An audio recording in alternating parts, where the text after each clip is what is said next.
Perkenalkan, nama saya Mardel Yordan Daniel. Saya akan mempresentasikan materi komunikasi interpersonal. Menurut ahli bernama Carl I. Hovland, ilmu komunikasi didefinisikan sebagai cara yang sistematis untuk merumuskan secara tegas asas-asas penyampaian informasi serta pembentukan pendapat dan sikap. Secara umum, dapat dikatakan bahwa komunikasi adalah proses penyampaian informasi dan pengertian seseorang terhadap orang lain. Lebih lanjut, Arwen Page memberikan gagasan tentang komunikasi antar orang atau juga disebut komunikasi interpersonal. Wayne Page mendefinisikan komunikasi interpersonal sebagai proses komunikasi antara dua orang ataupun lebih dengan media tatap muka langsung, di mana sang pengirim informasi dapat memberikan informasinya secara langsung dan sang penerima mendapatkan informasinya secara langsung, dan dapat pula langsung memberikan tanggapan. Informasi yang disampaikan dalam komunikasi interpersonal dapat berupa verbal dan non-verbal. Kemudian masuk pada fungsi komunikasi interpersonal. Secara umum, komunikasi interpersonal memiliki fungsi untuk meningkatkan hubungan antar manusia, mengurangi potensi konflik antar orang dan berbagai pengetahuan ataupun pengalaman dengan orang lain. Komunikasi interpersonal memiliki peluang untuk meningkatkan hubungan personal antara pihak yang melakukan komunikasi interpersonal. Dengan adanya komunikasi interpersonal, manusia dapat membina hubungan yang baik sehingga mengurangi resiko konflik yang mungkin terjadi antar pihak tertentu. Berikut adalah fungsi-fungsinya.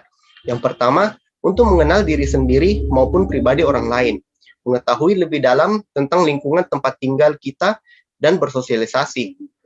Yang ketiga, menciptakan dan memelihara hubungan yang baik antar pribadi manusia.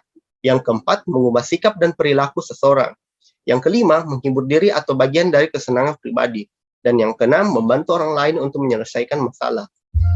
Kemudian kita masuk pada sifat komunikasi interpersonal.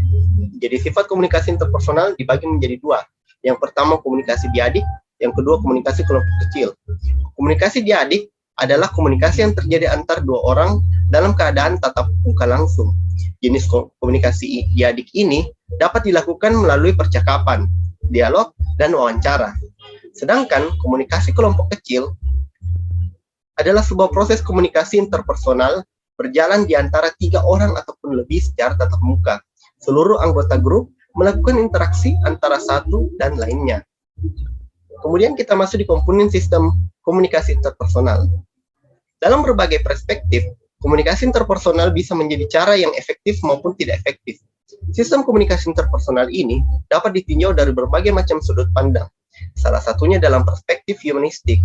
Dalam perspektif humanistik, sistem komunikasi interpersonal dikaitkan dengan beberapa sifat seperti keterbukaan, sikap empati mendukung, sikap positif, kesetaraan komunikasi, proses komunikasi yang jujur, bermakna, dan memuaskan semua pihak.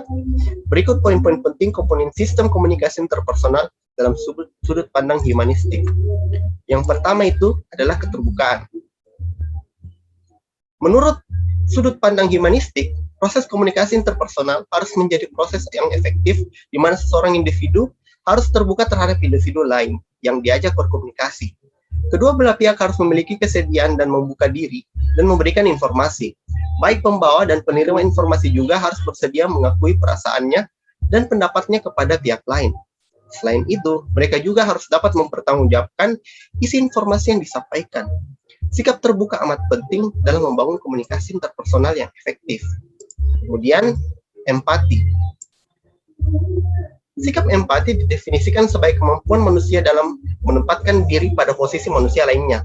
Memiliki empati artinya individu harus mampu memahami apa yang dirasakan oleh orang lain secara emosional ataupun intelektual.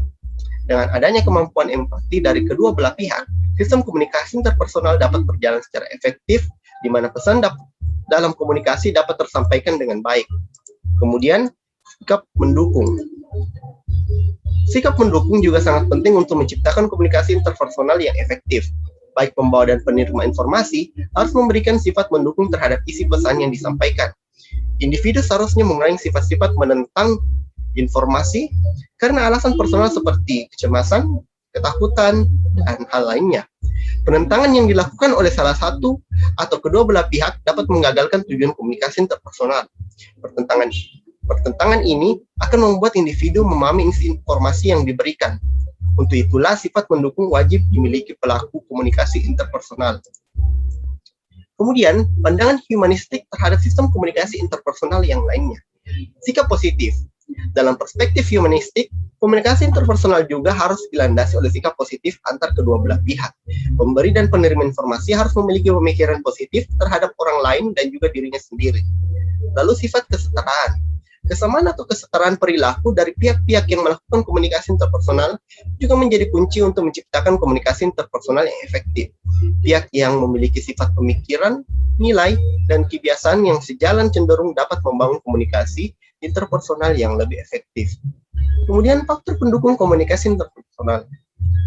Tingkat keefektifan komunikasi interpersonal juga didukung oleh beberapa faktor personal dari individu yang melakukan komunikasi. Yang pertama itu kepercayaan. Faktor kepercayaan menjadi hal yang sangat memengaruhi proses komunikasi interpersonal. Sifat saling percaya antar individu akan memberikan hubungan yang saling pengertian, sehingga nantinya dapat membangun sikap saling terbuka, saling mengerti, dan mengurangi tingkat kesalahpahaman. Kepercayaan seseorang ini juga dipengaruhi beberapa hal seperti sikap penerimaan, empati, dan kejujuran. Sikap menerima yang ditunjukkan individu akan memberikan sikap percaya terhadap individu dan juga informasi yang disampaikan. Sifat empati juga dibutuhkan agar kita dapat memahami apa yang dialami orang lain, sehingga kita dapat memunculkan sikap percaya kepada orang tersebut. Kejujuran juga akan membuat orang lain percaya terhadap kita.